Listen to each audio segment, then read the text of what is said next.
প্রথমে দেখে নেব আজকের বিশেষ গুরুত্বপূর্ণ সংবাদ শিরোনাম। দিল্লি থেকে সরাসরি নির্দেশ, আজই কি তবে চূড়ান্ত মোড়? মোথাবাড়ি কাণ্ডে সুপ্রিম কোর্টে জমা পড়ছে এনআইএর গোপন রিপোর্ট। টার্গেট কি সত্যি মমতা? কপ্টারের সামনে ড্রোন রহস্যে এবার বিহার যোগে মিলল হার হিম করা ইঙ্গিত। এক্সপায়ারি ডেট পেরিয়ে গেছে, মুখ্যমন্ত্রীকে নজিরবিহীন আক্রমণ সুকান্ত মজুমদারের। ওর দিন শেষ, এবার সব গুটিয়ে যাবে। খড়গপুরে কার কথা বললেন দিলীপ ঘোষ? বেহালার মুসলিম ক্লাবে টাকার খাম রহস্য থেকে রত্না চ্যাটার্জিকে নিয়ে বিস্ফোরক অভিযোগ, নির্দল প্রার্থী স্বপন দাসের বড় দাবি। সুজিত বসু থেকে দেবাংশু, অঙ্কের হিসেবে এবার ভোটে হেরে যেতে পারেন তৃণমূলের যেসব হেভিওয়েটরা। মমতার হুঁশিয়ারি, মুহূর্তেই বদলে গেলেন মনিরুল। মনোনয়ন প্রত্যাহার করবেন বিধায়ক, কি জানালেন? চৌঠা মের পর তবে কি বড় কিছু ঘটতে চলেছে? কোচবিহারের সভা থেকে মমতার দলকে চরম হুঁশিয়ারি মোদির। ভোট না দিলে সপরিবারে এলাকা ছাড়ার নিদান, বাংলার বুকে এ কোন তালিবানি ফতোয়া? শিউরে উঠছে আমজনতা। হাজরা মোড়ে হঠাৎ হুলস্থুল, বিজেপি প্রার্থী পাপিয়া অধিকারীকে মাঝপথে থমকে যেতে হলো কেন, জানুন ভেতরে। মালদহে 7 বিচারক ঘেরাও কাণ্ডে সুপ্রিম কোর্টের কড়া অ্যাকশন, তদন্তভার যাচ্ছে এনআইএর হাতে। নির্বাচন কমিশনের সামনে বিক্ষোভের মাসুল, পুলিশের ডাক পেতেই পাল্টা চাল বিক্ষোভকারী নেতাদের। দিদি অনেক কিছু করেছে, 0% উন্নয়ন। ভবানীপুর কলকাতা বন্দরে কার পাল্লা ভারী, কি বলছে সাধারণ মানুষ? হাজরা মোড়ে উত্তেজনা, টালিগঞ্জের বিজেপি প্রার্থীকে মনোনয়ন পেশ করতে যেতে বাধা অভিযোগ। ট্রাইব্যুনালে লম্বা লাইন, কাটোয়ায় নাম বাদ যাওয়ায় বিক্ষোভ জেলায় জেলায়। চার্জশিটে আমার নাম নেই, মনোনয়ন জমা দিতে এসে কেন বললেন তৃণমূল প্রার্থী সুজিত বসু? দেবের রোড শো ঘিরে বিশৃঙ্খলা।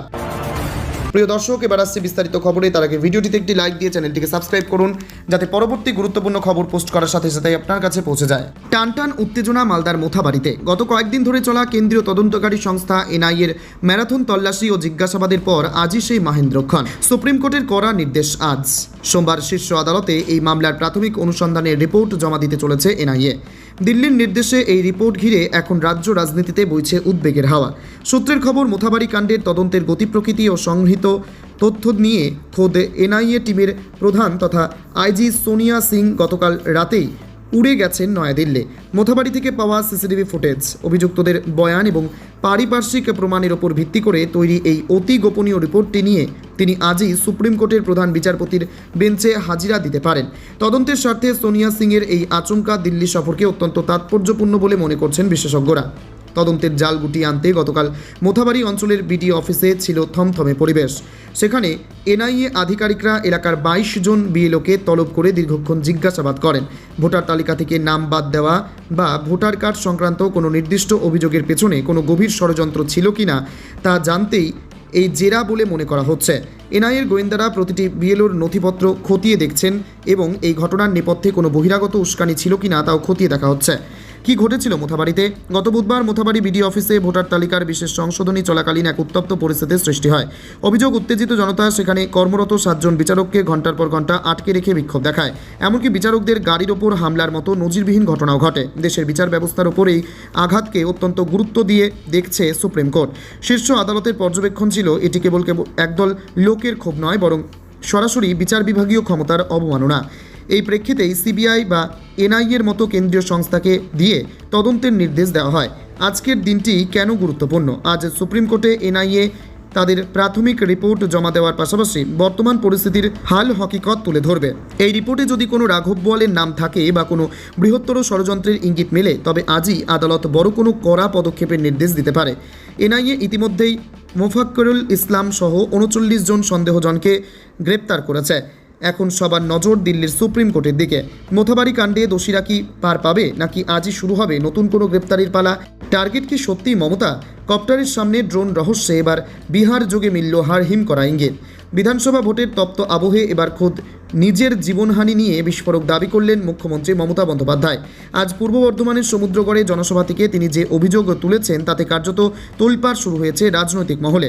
মুখ্যমন্ত্রীর দাবি অনুযায়ী তাকে সরিয়ে দেওয়ার জন্য আকাশপথে বড়সড় কোনো নাশকতার ছক কষা হয়েছিল। এদিন সমুদ্রগড়ের মঞ্চে দাঁড়িয়ে মুখ্যমন্ত্রীর তার মালদহ সফরের এক অভিজ্ঞতার কথা তুলে ধরেন। তিনি অভিযোগ করেন, মালদহ থেকে সভা সেরে ফেরার সময় তার হেলিকপ্টারের অত্যন্ত কাছে একটি ড্রোন উড়ে বেড়াচ্ছিল। মমতা বন্দ্যোপাধ্যায়ের কথায় ধাক্কা খেলে হেলিকপ্টারটা ধ্বংস হয়ে যেত। টার্গেটটা কি? আমার জীবন কারার জন্য? নেত্রীর এই আশঙ্কা ঘিরে রাজনৈতিক মহলে শুরু হয়েছে তীব্র বাদানুবাদ।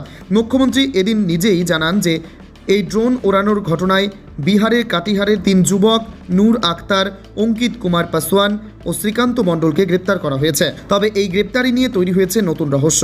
তদন্তকারী সূত্রের একাংশের দাবি, ধৃতরা নাকি তৃণমূলেরই সোশ্যাল মিডিয়া প্রচারের সাথে যুক্ত ছিলেন এবং ভালো ফুটেজ নেওয়ার জন্যই ড্রোনটি উড়িয়েছিলেন। যদিও পুলিশ ও প্রশাসন এই নাশকতা বা অসাবধানতা উভয় দিকই খতিয়ে দেখছে। বিজেপি সহ বিরোধী শিবিরের পক্ষ থেকে এই ঘটনাকে ভোটের আগে নাটক বলে কটাক্ষ করা হলেও মুখ্যমন্ত্রী সাফ জানিয়েছেন তাকে ভয় দেখিয়ে মুখ বন্ধ করা যাবে না। হাই সিকিউরিটি জোনে কার অনুমতিতে এই ড্রোন উড়ল তা নিয়ে প্রশাসনের অন্দরেও অস্বস্তি বাড়ছে। সত্যি কি প্রাণের ঝুঁকি ছিল, নাকি এর পেছনে লুকিয়ে রয়েছে অন্য কোনো মাস্টার প্ল্যান? সেই উত্তর খুঁজছে গোটা রাজ্য। এক্সপায়ারি ডেট পেরিয়ে গেছে। মুখ্যমন্ত্রীকে নজিরবিহীন আক্রমণ সুকান্ত মজুমদারের।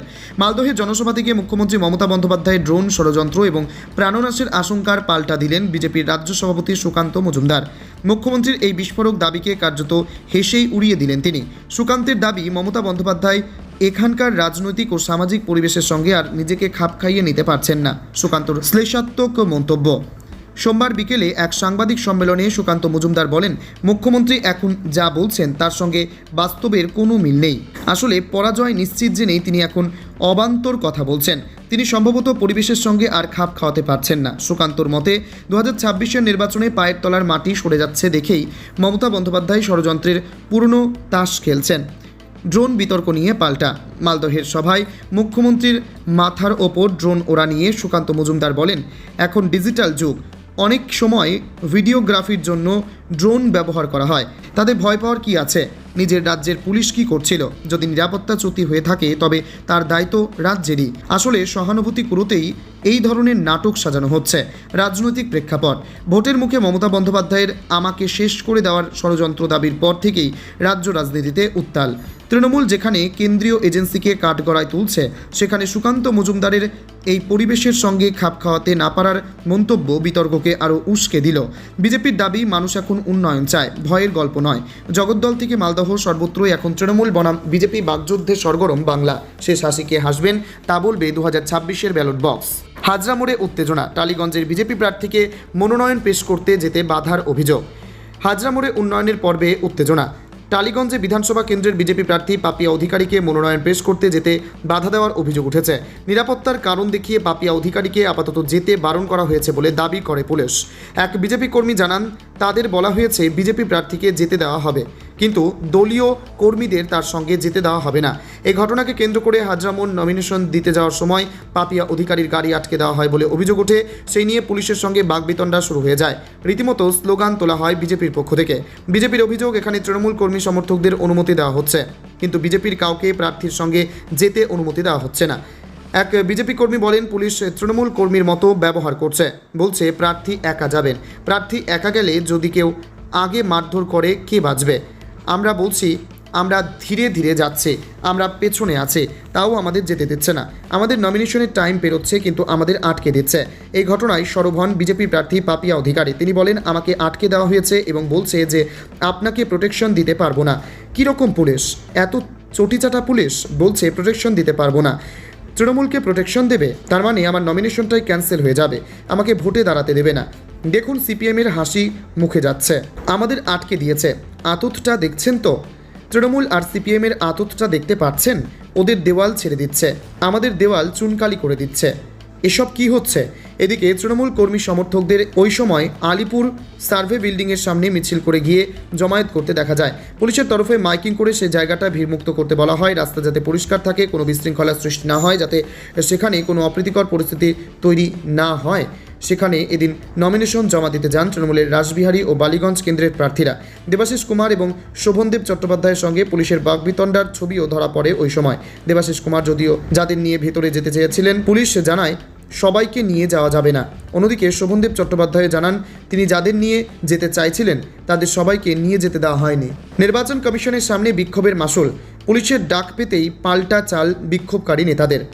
রাজ্য মুখ্য নির্বাচনী আধিকারিকের দপ্তরের সামনে বিক্ষোভের ঘটনায় এবার নয়া মোড়। পুলিশের পক্ষ থেকে পাঠানো নোটিশের জবাবে হাজিরা এড়াতে বাড়তি সময় চাইলেন অভিযুক্ত 2 কাউন্সিলর এবং এক প্রভাবশালী শিক্ষক নেতা। গত সপ্তাহে কমিশনের দপ্তরের সামনে নিরাপত্তা বলয় ভেঙে বিক্ষোভ দেখানোর অভিযোগে তাদের তলব করা হয়েছিল। কেন এই নোটিশ? উল্লেখ্য, গত কয়েকদিন আগে কেন্দ্রীয় এজেন্সির অতি সক্রিয়তার অভিযোগে কলকাতার সিইও দপ্তরের সামনে অবস্থান বিক্ষোভে সামিল হয়েছিলেন তৃণমূলের কর্মী সমর্থকরা। সেই মিছিলে নেতৃত্ব দিতে দেখা গিয়েছিল কলকাতা পুরসভার 2 কাউন্সিলর এবং এক পরিচিত শিক্ষক নেতাকে। 144 ধারা অমান্য করে সরকারি দপ্তরের প্রবেশপথে বিশৃঙ্খলা তৈরির অভিযোগে স্থানীয় থানার পক্ষ থেকে তাদের জিজ্ঞাসাবাদের জন্য নোটিশ পাঠানো হয়। হাজিরা এড়াতে সময়ের আবেদন পুলিশি সূত্রের খবর, নির্ধারিত সময়ে হাজিরা না দিয়ে অভিযুক্তরা পাল্টা চিঠি দিয়েছেন। সেখানে তারা জানিয়েছেন যে বর্তমানে রাজনৈতিক কর্মসূচির ব্যস্ততা এবং ব্যক্তিগত কারণে তারা পুলিশের সামনে উপস্থিত হতে পারছেন না। জিজ্ঞাসাবাদের মুখোমুখি হওয়ার জন্য অন্তত কয়েক দিন সময় চেয়েছেন তারা। তপ্ত নির্বাচনী আবহ, 2026-এর বিধানসভা নির্বাচনের প্রাক্কালে এই ঘটনাকে কেন্দ্র করে শুরু হয়েছে রাজনৈতিক চাপানোতর। একদিকে পুলিশ যখন আইনি প্রক্রিয়ায় অনড়, অন্যদিকে তৃণমূল শিবিরের দাবি আন্দোলন দমাতেই পুলিশকে দিয়ে এই নোটিশ পাঠানো হচ্ছে। তদন্তকারীরা অবশ্য স্পষ্ট জানিয়েছেন আইন মেনেই পরবর্তী পদক্ষেপ গ্রহণ করা হবে। এখন দেখার পুলিশ তাদের এই সময়ের আবেদন গ্রাহ্য করে কি না, নাকি কড়া কোনো পদক্ষেপ নেওয়া হয়। ভোট না দিলে সপরিবারে এলাকা ছাড়ার নিদান, বাংলার বুকে এই কোন তালিবানি ফতোয়া? শিউরে উঠছে আমজনতা। রাজ্যে ভোটের দামামা বাঁচতেই কি ফের সমর্থি ধরছে শাসক শিবির? বহরমপুর এবং জীবনতলার রেশ কাটতে না কাটতেই এবার দক্ষিণ 24 পরগনার মগরাহাটে যা ঘটল তাতে রীতিমতো স্তম্ভিত রাজনৈতিক মহল। প্রকাশ্য জনসভায় দাঁড়িয়ে সাধারণ মানুষকে সপরিবারে এলাকা ছাড়া করার ফতোয়া দিলেন এক দাপুটে যুবনেতা। এই ঘটনায় ভিডিও সোশ্যাল মিডিয়ায় ছড়িয়ে পড়তেই শিউরে উঠছেন সাধারণ ভোটাররা। কি ঘটেছে মগরাহাটে? অভিযোগ উঠেছে মগরাহাট পশ্চিম ব্লকের যুব তৃণমূল সভাপতি ইমরান হাসান মোল্লার বিরুদ্ধে। ভাইরাল হওয়া ভিডিওতে দেখা যাচ্ছে তিনি ভোটারদের উদ্দেশ্যে চরম হুঁশিয়ারি দিচ্ছেন। তার সাফ কথা, যারা সরকারের সুবিধা ভোগ করে তৃণমূলের সঙ্গে বেইমানি করবেন, ভোট মিটলে তাদের নাকি বউ বাচ্চা নিয়ে এলাকা ছাড়তে হবে। এমনকি মা বোনেদের লক্ষ্মীর ভাণ্ডার বন্ধ করে দেওয়ার প্রচ্ছন্ন হুমকিও তার গলায় শোনা গিয়েছে বলে অভিযোগ। মগরাহাটের এই ঘটনাকে বিচ্ছিন্ন বলে মানতে নারাজ রাজনৈতিক মহল। কারণ বিগত কয়েকদিনেই রাজ্যের বিভিন্ন প্রান্তে একই ছবি দেখা গিয়েছে।